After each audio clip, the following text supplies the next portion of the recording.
Bharatiya Janata party जिसके जिला अध्यक्षों की सूची दिन ब दिन आती जा रही है। अभी तक की अगर हम बात करें तो 3 सूचियां जारी हो चुकी हैं, जिनमें 32 जिलों के जिला अध्यक्षों की नियुक्ति भारतीय जनता पार्टी द्वारा की जा चुकी है। आज संभवतः रात 9 बजे के बाद जिस तरह का पैटर्न पिछले दिनों देखने को मिला है, वह सूची जारी होती है। कहा जा रहा, जो सूत्र हमें बता रहे हैं कि लगभग 23 जिलों के जिला अध्यक्षों की सूची आ जा सकती है। हो सकता है उसके आधे की आ जाए और आधे की कल आए, लेकिन आज भी एक सूची जारी होगी और उन तमाम जिलों के जिला अध्यक्षों के नियुक्ति की जानकारी आज रात में लगभग 9 बजे के बाद मिल सकती है। लेकिन अभी तक की जो सूची जारी हुई है, वह क्या परिदृश्य दिखा रही है, आज उस बात की हम बात कर रहे हैं।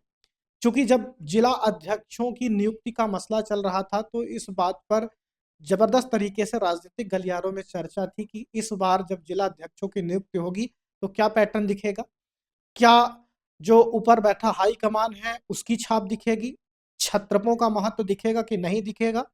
लेकिन जब सूची जारी हो चुकी है, 32 जिलों के जिला अध्यक्षों की नियुक्ति हो गई है, तो यह स्पष्ट रूप से दिखाई दे रहा है कि छत्रपों का जबरदस्त तरीके से छाप चल रहा है। जिला अध्यक्ष कई जिलों के रिपीट हुए हैं और अगर हम बात करें मध्य प्रदेश के उन छत्रपों की, जिन पर नज़रें थी और कहा जा रहा था कि क्या इनकी अपने क्षेत्र में चलेगी, तो अवश्य रूप से वह चली है। चाहे पहली सूची की बात करें, जिसमें 2 जिलों के जिला अध्यक्षों की नियुक्ति की गई थी, ऐलान किया गया था।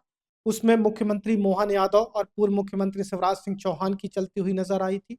जब दूसरी सूची आई, तो उसमें भी कुछ ऐसा ही नज़र आया। तीसरी सूची आई तो ये स्पष्ट हो गया कि केंद्रीय मंत्री ज्योतिरादित्य सिंधिया और जो यहाँ के वर्तमान प्रदेश अध्यक्ष हैं मध्य प्रदेश के बीडी शर्मा, उनकी जबरदस्त तरीके से अपने-अपने क्षेत्र में चल रही है।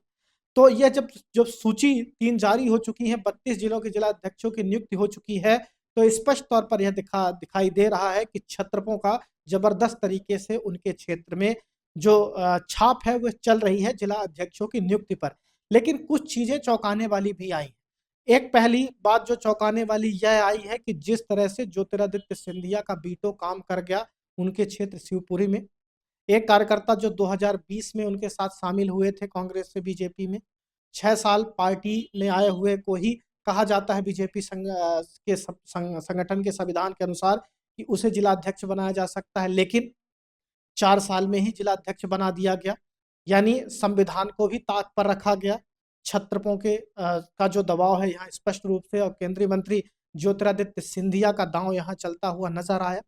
बात अगर हम करें ग्वालियर की, जिसमें दखल ज्योतिरादित्य सिंधिया सहित जो वर्तमान यहाँ के विधानसभा अध्यक्ष नरेंद्र सिंह तोमर, उनका भी होता है, लेकिन जबरदस्त तरीके से वहां खेला किया है वर्तमान प्रदेश अध्यक्ष बीडी शर्मा ने और वहां जयप्रकाश राजौरिया को, जो उनके करीबी हैं, उन्हें जिला अध्यक्ष बनवा दिया है।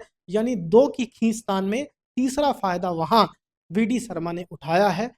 और अगर अपने क्षेत्र की बात करें वर्तमान प्रदेश अध्यक्ष की, तो पन्ना है, छतरपुर है, वहां के जिला अध्यक्ष रिपीट हुए हैं। तो जिस तरह से जो छत्रपों के बीच कॉम्बिनेशन दिखाई दे रहा है, वो स्पष्ट रूप से दिखाई दे रहा है कि सब अपने-अपने क्षेत्र में प्रभाव उनका इन सूची में दिखाई दे रहा है। बीडी शर्मा प्रखर रूप से अपनी शतरंज की चाल चल रहे हैं और उनकी शतरंज की चाल बेहतर दिखाई भी दे रही, समझ में भी आ रही है। तमाम मेल मुलाकातों के बाद ऐसा होता हुआ नजर आ रहा है। जैसे मैं ग्वालियर की बात कर रहा था, तो ग्वालियर में भी अंत में बीडी शर्मा की मुलाकात वर्तमान के जो विधानसभा अध्यक्ष हैं, उनसे हुई उनके आवास पर और उसके बाद ग्वालियर की सूची सामने आई। हालाँकि कहा जा रहा है कि वहाँ के वरिष्ठ नेता इस पर नाराज़ हैं, लेकिन चली तो बीडी शर्मा की चली। अब जो बात निकल कर दिखाई दे रही राजनीतिक गलियारों में हलचल जो है, वह 23 जिलों के जिला अध्यक्षों की अगली सूची पर है, जिसको लेकर भी आज हलचल नज़र आई है। वर्तमान डिप्टी सीएम विंध्य से आने वाले नेता राजेंद्र शुक्ल की मुलाकात वीडी शर्मा से हुई है। अभी रीवा जिले की जिलाध्यक्ष की सूची नहीं आई है। विंध्य के कई जिले हैं जहां की सूची अभी नहीं आई है। तो हो सकता है आज वो सूची आने वाली हो और इसी बाबत मुलाकात हुई हो।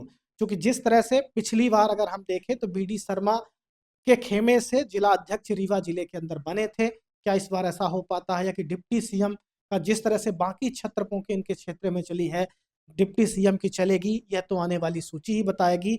लेकिन जिस तरह से वो माहौल बना हुआ था, कहा जा रहा था कि ऊपर हाई लेवल से ये सारी चीज़ें चल रही हैं, वहाँ से हो सकता है कि ये सब चीज़ें चली हों, लेकिन छत्रपों का दखल फिर से एक बार जिला अध्यक्षों की नियुक्ति पर स्पष्ट रूप से दिखाई दे रहा है। रात 9 बजे के बाद आप सब की तरह हमें भी इंतजार रहेगा कि अगली सूची कौन-सी आने वाली है, कितने जिलों के जिला अध्यक्षों की नियुक्ति होने वाली है। तत्काल खबर हम खबरिया में लेके आएँगे, दिखाएँगे। आप देखते हो, सब्सक्राइब करते हैं खबरिया न्यूज़। बहुत-बहुत धन्यवाद।